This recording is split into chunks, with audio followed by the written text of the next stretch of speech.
Iz tjedna u tjedan donosili smo reportaže s Balkana o teškim političkim i ekonomskim izazovima, ali i o pozitivnim primjerima. Jedan takav čini se i priča je naših Zoltana Kaboka i Marka Mikulića iz Goražda.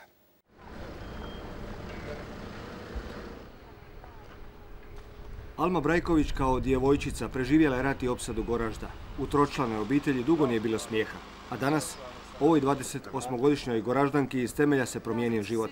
Dobila je prvi posao. Mama je bila samohrana majka sa mnom i sa bratom. Tako je se ona borila za nas da obezbijedi nešto osnovno za život. Mi smo išli u školu, kako ni sami ne znamo kako sam sve to, kako je to sve prošlo. Posle završene škole, dobila sam priliku ovdje, što sam presretna zbog toga da dobijem priliku u ovakvoj firmi da radim. Eto, stvarno mi se želja, došla sam ovdje i od tada je puno bolje. I ne samo njoj. Zahvaljujući nekolicini poduzetnika povratnika, u Goraždu nema beznađa i depresije. Nezaposlenost je 5%. Kažu, ne rade samo oni koji to ne žele. Jedan od najzaslužnijih što Goražde nosi titulu grada bosanskog biznisa je Ređo Bekto. Povratnik iz Austrije i Njemačke 1996. počeo je stvarati svoje carstvo. Njegova supruga Enisa, direktorica, potvrđuje da su početci bili teški. Pa da vam kažem, sigurno da jeste, ali smo se potrudili 43 godine. Prije 43 godine smo bili u Njemačkoj, pa smo tako čitav život radili i uvijek radimo i tako. 90% proizvodnje ove tvrtke namijenjeno je izvozu. Izvozi se u Njemačku, Austriju, sve do Kine. Proizvode dijelove za vodeće europske brendove autoindustrije, među njima je naravno i Porsche, koji je s tim u vezi učinio svojevrsni presedan. Od 1931. niti jedan dio Porschea nije proizveden izvan Njemačke, sve dok nisu stigli ovdje u Goražde. Iako je Goražde većinom bošnjački grad, u Bektu rade i Srbi iz okolnih mjesta. Jelena Ujkić je iz obližnje Rogatice.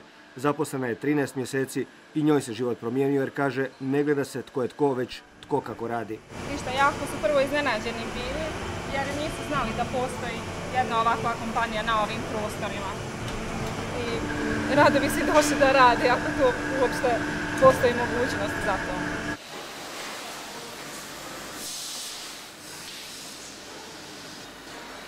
No nije Bekto jedina uspješna tvrtka u Goraždu. Samo nekoliko stotina metara dalje je MK i oni proizvode isključivo za izvoz. ASA Prevent proizvodi autopresmake, samo tjedno za više od 12.000 automobila, među kojima su najprestižniji modeli. No nisu to jedina ulaganja, stižu i ona inozemna. Lokalna vlast od početka prati poduzetnički duh, posebice Goraždanaca povratnika, usprkos tomu što je u BiH najveća zapreka ulaganja spora birokracija. Mi smo spremni sa naše strane i kanton i općina učiniti sve da im damo potporu i u smislu infrastrukture i dobijanja samih dozvola za njihove nove pogone ovdje.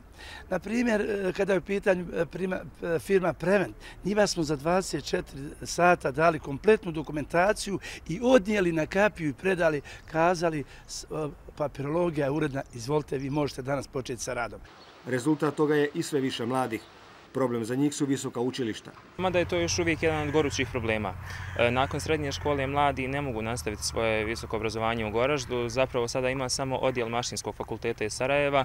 Do sada je bio i pravni, međutim to je ukinuto. Tako da je to jedan od problema koji zapravo sprečava mlade da ostanu u Goraždu, bar u tom periodu studiranja. Ali ono što je jako pozitivno jeste da se nakon studiranja u Sarajevu mladi vraćaju u Goražde.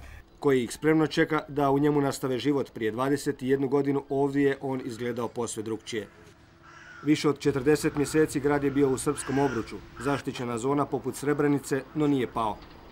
Goražda je smještena na obalama Drine, tijekom rata bez struje, vode i hrane, često se moralo prelaziti s jedne strane na drugu.